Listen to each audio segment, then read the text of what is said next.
ॐ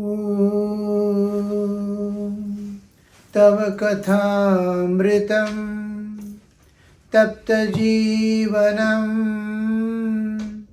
कविभिरीडितं कल्मषापहं श्रवणमङ्गलं श्रीमदाततं भुवि गृह्णन्ति ये भूरिदा जनाः भुवि गृह्णन्ति ये भूरिदा जनाः.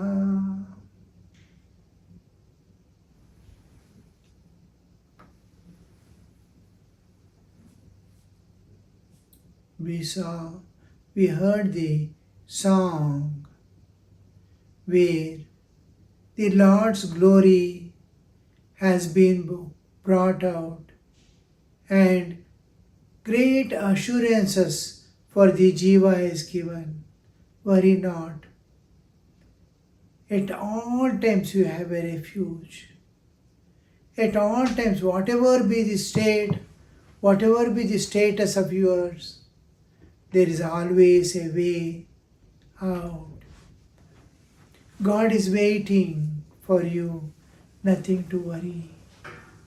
Wherever you are, in whatever state, in whatever condition, know that He is there with you through eternity at all times. So we see here Sri Ramakrishna, after that song, is late at night, M sat alone in Nahabat.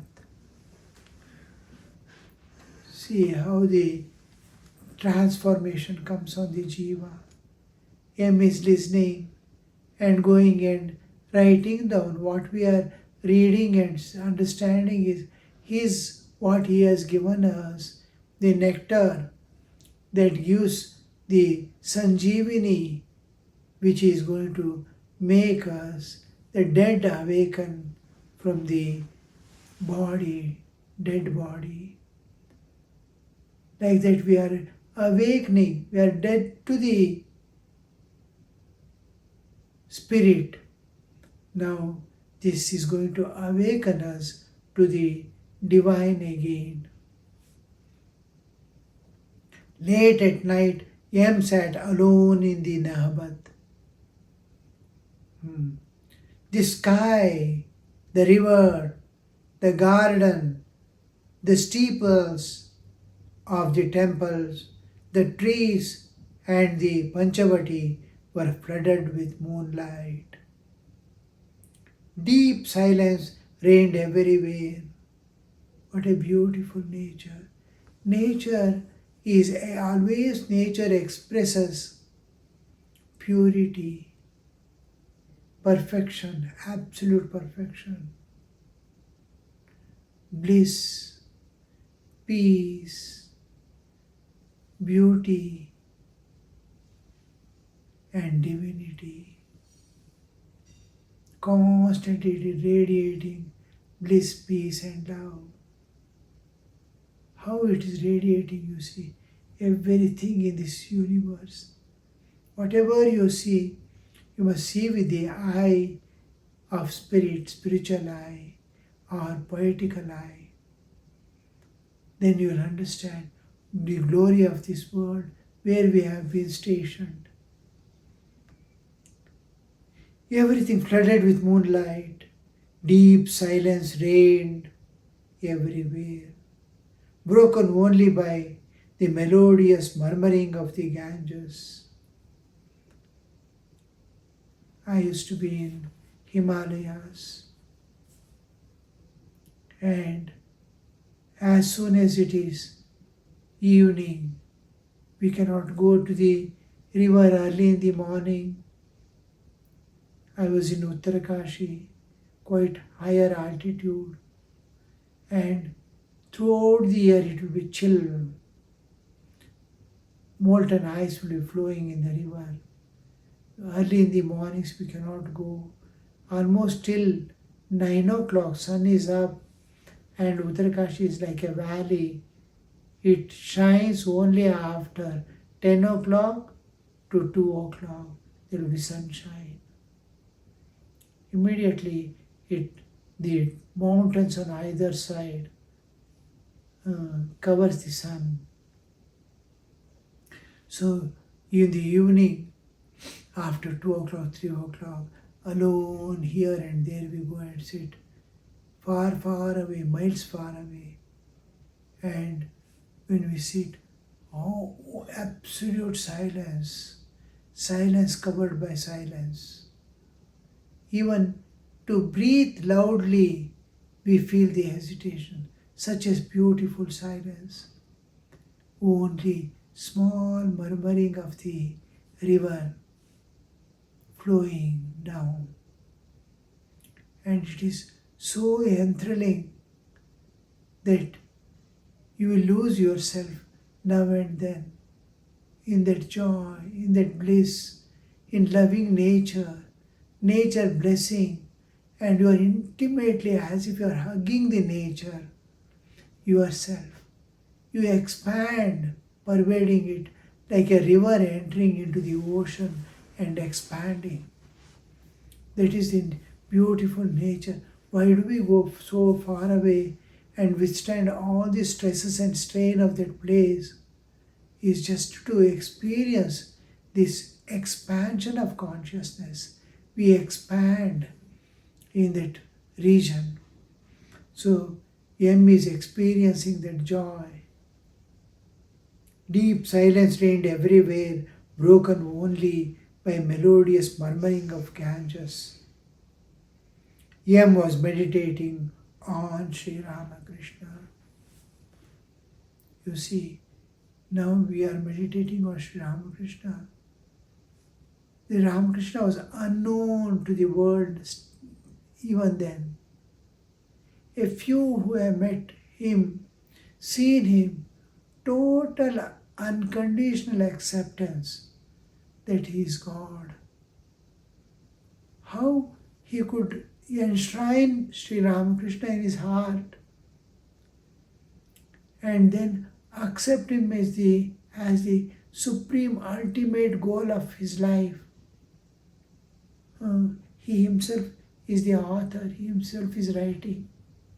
He is meditating on, M is meditating on Sri Ramakrishna.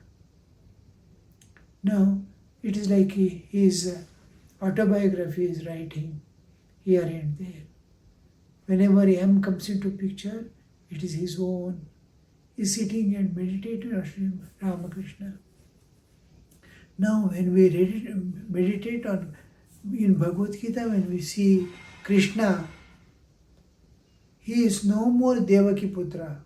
He is no more Vrindavan Murali Dhari. He is entirely different. He is Lord of the universe in human form, with all glory, greatness and powers of the Ishvara. He is teaching the Bhagavad Gita. You can look upon me in any way, you will reach me.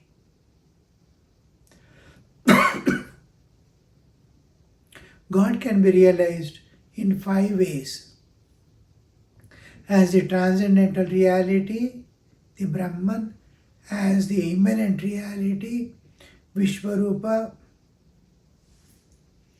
and then as the Lord of the universe, Ishvara, as the Antaryamin, the indweller in all beings,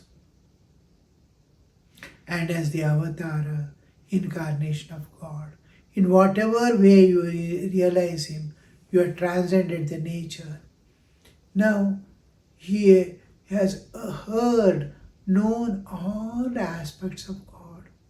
God has this nature, God has this word, God has the Avatara, God has the absolute existence, God has everything. God has all-pervading, governing power of this universe.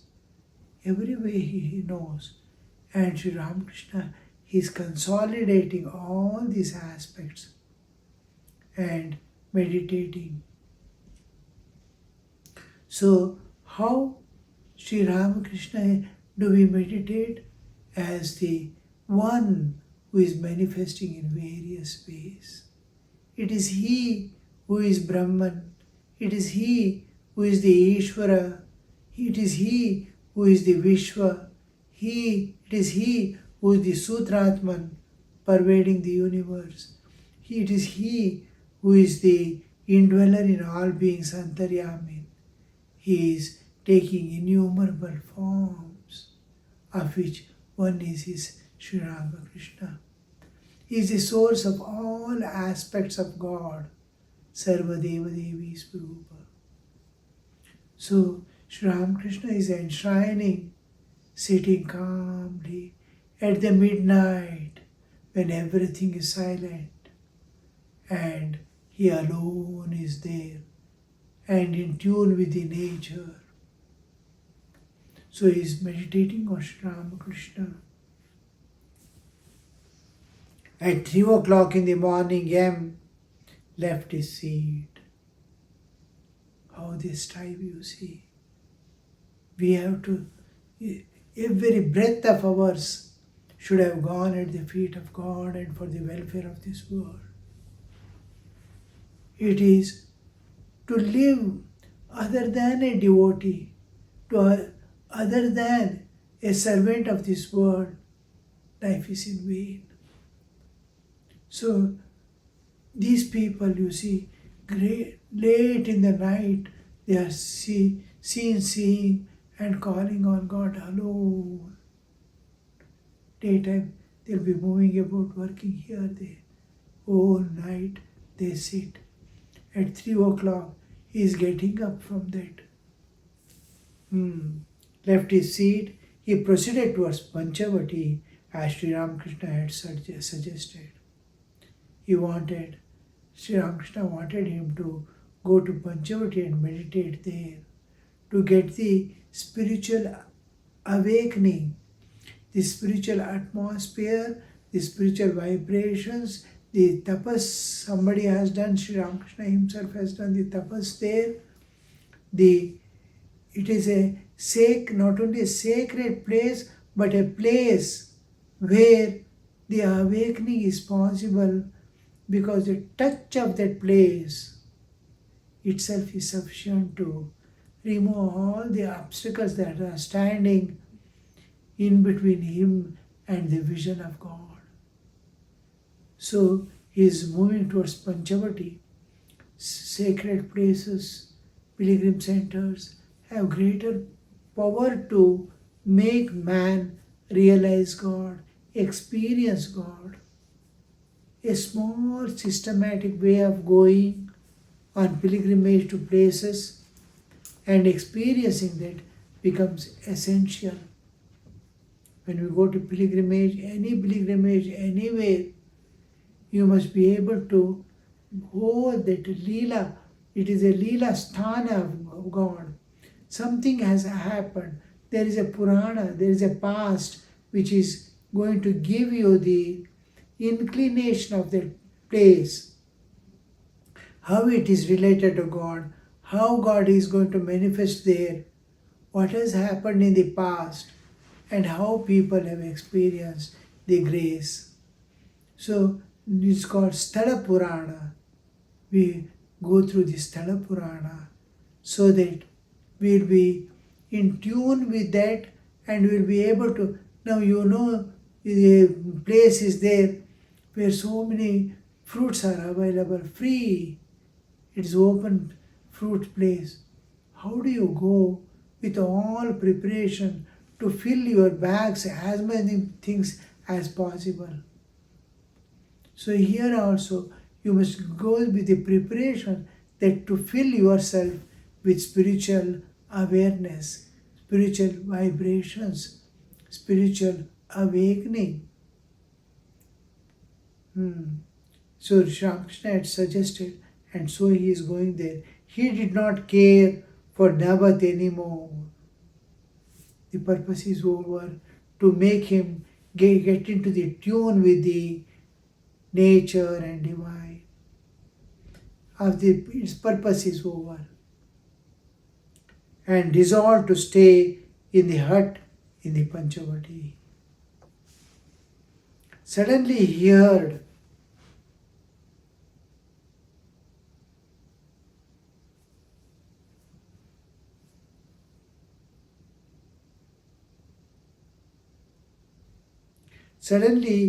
heard a distant sound, as if someone were wailing piteously. See, he is not only the one person who is sitting here and there. So many are hiding. It's a forest-like area. In those days, Dakshineswara, Panchavati and all were covered by thick trees, lot of trees, up to the pine grove. After that, a matchstick making, matchbox making factory was there. So till that area, the whole area was filled with trees. Amid the trees you will be going. It was like a grove.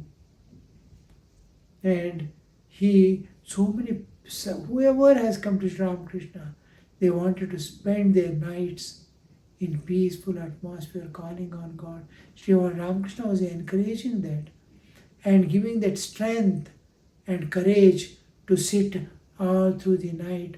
Is it possible for ordinary people, unless God's grace descends on, to sit whole night calling on God and attending to the duties, small duties, take a nap in the afternoon, and then whole day live with the Master? And I have seen many people doing that in Himalayas as well as in the lower plains. When I was in Maharashtra, I was in a ashrama at Pal. There, 5-6 people were sitting underground. They have dug like a well and made like a room where they can stay and do their spiritual practices. It is like a small room. It's about 7 by 7 or 8 by 8. A small shrine, a few books, nothing else. Not even water pot. They come at midnight, at 11 o'clock, 11 to 11:30 when all are asleep, meet their Guru and stay with the Guru up to 2 o'clock, and then discuss all things, whatever your Guru wants. All are mauna, no talking. They write on their own hands and show. We're writing with finger, not with pencil. They write with this one finger, and the Guru understands. The Guru writes like that, and disciple understands. Question answer is going on in silence. I saw one brahmachari sitting from 8 years. He has not seen the people except his Guru. Late in the night, at 2 o'clock, they go to a room where their food will be kept covered. They eat that food and then finish their bath and go enter again to their cell in the underground. How they struggle to transcend the nature. Inside is kama, krodha, lobha, moha, mada, matsarya, ahankara, raga, dvesha. When to clean, how to clean. If we don't dedicate external things, I have to transcend the external nature also. People constantly influencing, giving, forcing, all these things. Then pains and pleasures, I must become indifferent. Sukha dukhe same kritva labha labha jaya jayo. All this is to transcend the external nature, death and birth ultimately. So these are the ways they adopt. Oh, in this life I have to finish this task of realizing God and enter the realm transcendental of everlasting peace, and joy and freedom absolute. So that they struggle. You see, now suddenly he heard a distant sound, as if someone were wailing piteously. Oh, where art thou, brother Madhusudana? The light of the full moon streamed through the thick foliage of Panchavati. Thick foliage of Panchavati. Trees were very close to each other.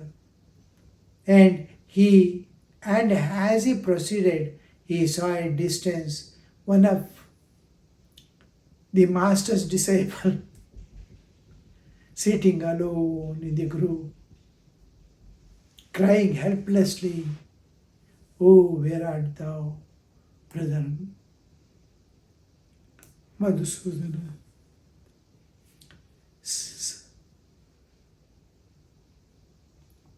Silently M watched him. They had heard that story of that for a schoolboy to go to his school. He has to pass through the thick forest. We just stayed 2 days before we have read it. And he has to pass through the forest. He used to get frightened. He tells to his mother, "I am frightened to go to the forest alone. When friends and others are moving, I run with them. Sometimes I go late, sometimes I go early. I have to be, I get frightened to move alone." Mother tells him, "Why are you worried? Your brother is there, call him." "Who is my brother? Where is he?" Mother says, "His name is Madhusudana. He will be there in somewhere in the forest. The moment you call, he comes." Then he goes to the forest. This time while going to the school, he gets frightened because he was alone. Everywhere that a kind of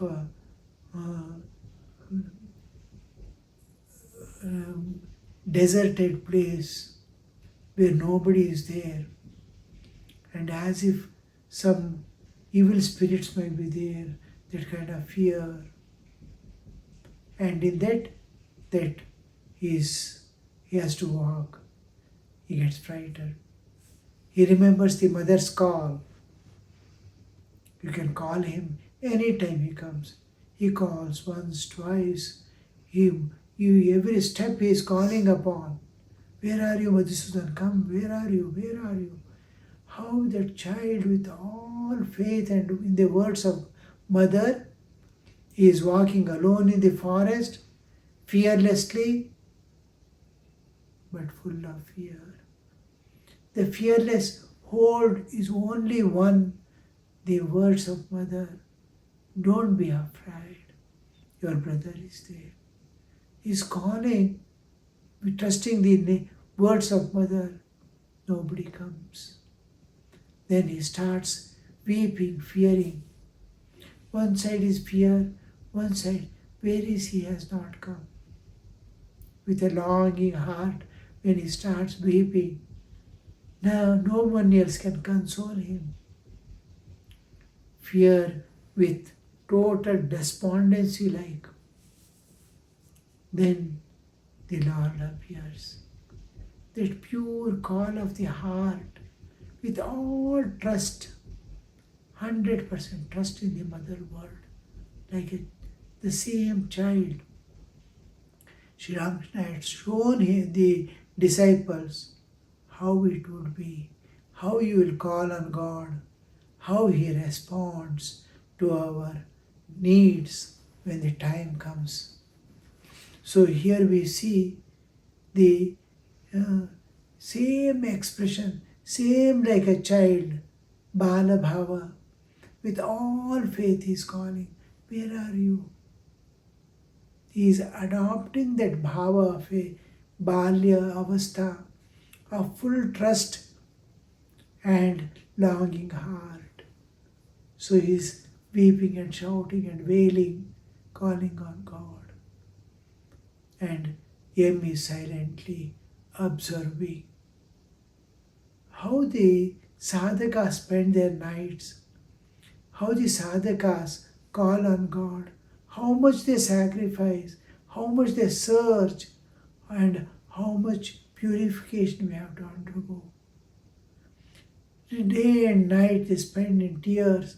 Those tears wash off all the things we have accumulated within lives after lives by misunderstanding and misusing the powers and the freedom given to us. Oh, why did I do that? Why did I do this? That was binding. Why did I do this and that, which are giving me suffering? So, self analysis, self introspection finally makes us to enter into the realm of spirit. So, how we have to struggle in the same way, the way in which these footsteps the great ones have left and gone for us. I have gone this path, I have attained. How many people after Sri Ramakrishna's coming and going, Vivekananda's meeting, Holy Mother's Ashraya, how many people have transcended and reached the perfection? So many sadhus. In our own life, we could see so many souls attaining and going. They become absolutely pure, total, absolute equanimity, all differences dissolve. The beggar and king are same to them. The illiterate and highly educated is same to them. A wealthy person and a person in the street without anything is same to them. Absolute equanimity, so much of purity in heart, no seeking of this world, anything anymore. They are Purna, Paripurna. They want to give. They pour love upon the people who come. They encourage devotees to spend their time for realizing God. They encourage, look at me, they exemplify the life, how to live, how to transcend, how to reach. Om Niranjanam Nityamanantarupam Bhaktanukampa Dhrita Vigraham Vai Ishavasaram Parameshamidhyam Tam Ramakrishnam Shirasa Namama.